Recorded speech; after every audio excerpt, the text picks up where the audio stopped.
Alright, Death Valley 2016. Time to take pictures of sand. Some wildflowers too. Associate producer slash technical director. Let's come up with an acronym. How about just the dude? I like it. Alright, I'm pretty well situated here at camp now. Haven't set my tent, I'll do that in the evening. I've gotten most of the stuff set up that needs to get set up. I went ahead and used my spot to send a message to my wife. Now this is actually kind of interesting. I have incredibly poor service here, but I just got the message that I sent it via text message, so I know that my wife got it, that's for sure. But I made myself some lunch and peanut butter jelly sandwich, highly recommended. And then I always try to park my truck in a way that, first of all, I can take a solar panel there, I can wedge it between the gas tanks and puts it at a really, really good angle, especially here during the winter time when it's going to catch the sun basically all day long. And I park my truck at an angle where it's going to basically face the sun.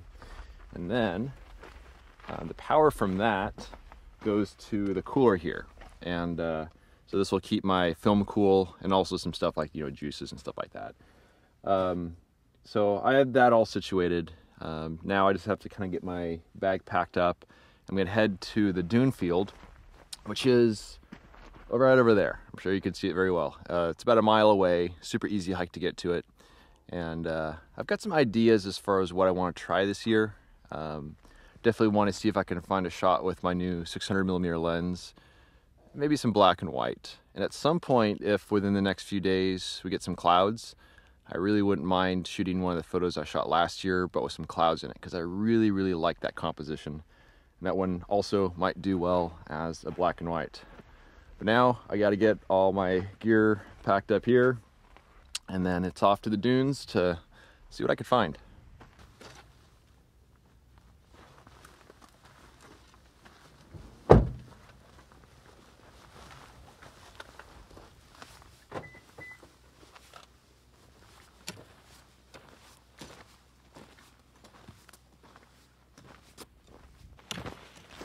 So it wasn't a very long hike from my truck to dunes, somewhere around a mile or so, which is not bad at all. What was interesting is that when I started the hike, there was basically no clouds in the sky. And now there are clouds in the sky. And these are actually the kind of good clouds that could potentially bring us some kind of nice sky texture at sunset. I do have a little bit of a concern, which is if you look way out that way, those clouds out there, those are kind of covering where the sun's going to pass at sunset. I also know that sometimes in the past, these clouds will build up and then they just kind of, disappear at sunset. So I don't really know what to expect, but I have set up a composition. And seeing the clouds, I came to a familiar location. This is where I shot a photo last year, but the dunes change so much from year to year. And when I was here last year, there's a nice kind of rounded dune here in the foreground. And this year is kind of a sharp edge. And last year I shot it with a normal lens. But this year I have a wide angle lens set up. You might be able to see behind me there. And so I have a kind of a big slice of the dune here in the foreground. And that leads back into the main dunes.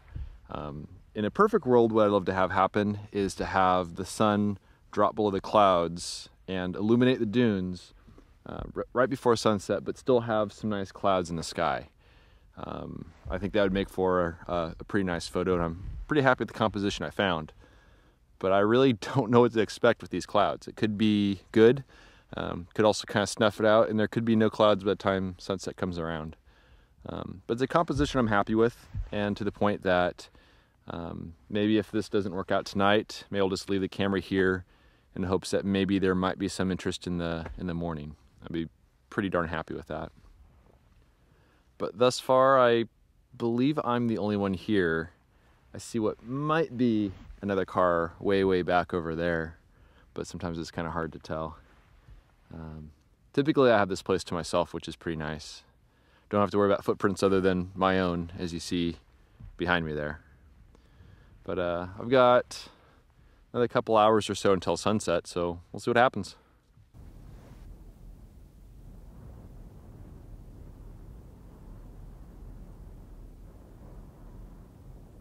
Well, several hours have passed since the last video, and in that time the clouds are really starting to thicken up and fill in, as you see behind me here.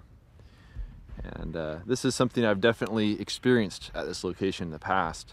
Sometimes the clouds will start and then just kind of fizzle away at sunset, and you'd have just clean open sky. And other times it just keeps building in and building in, and pretty soon it's pretty much an overcast sunset.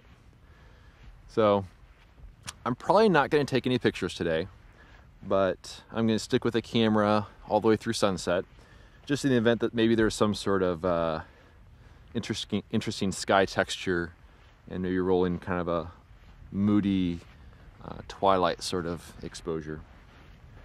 But I've tried that a little bit in the past. It didn't work so well, but you never know. Could be different this time. And I'm certainly going to leave my camera in position overnight. Main reason is that there's been years past where I had some absolutely amazing sunrises here. And the direction that my camera is facing is pretty darn good for sunrise. There wouldn't be any light on the dunes, but there'd certainly be some light in the sky. So I'm just gonna hang around here and kind of wait as day turns to night. Maybe make an exposure, maybe not make an exposure, but I'm certainly enjoying being here. And there's something about Death Valley that is, I don't know, it's hard to describe, but just the openness of it. The vast expanse of space.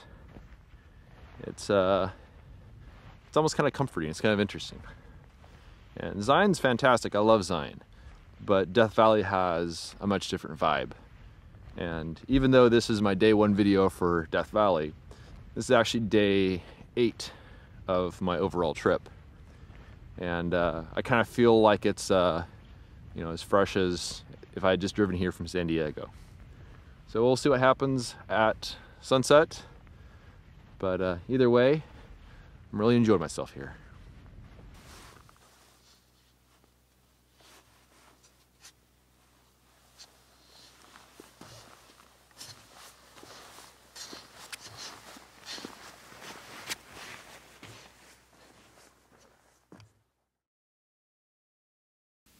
If you love this content and want to help support my journey, you can do so by subscribing to my YouTube channel, telling a friend, or sending a contribution of just $24 a year via PayPal.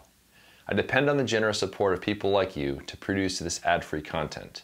Thanks in advance for your support.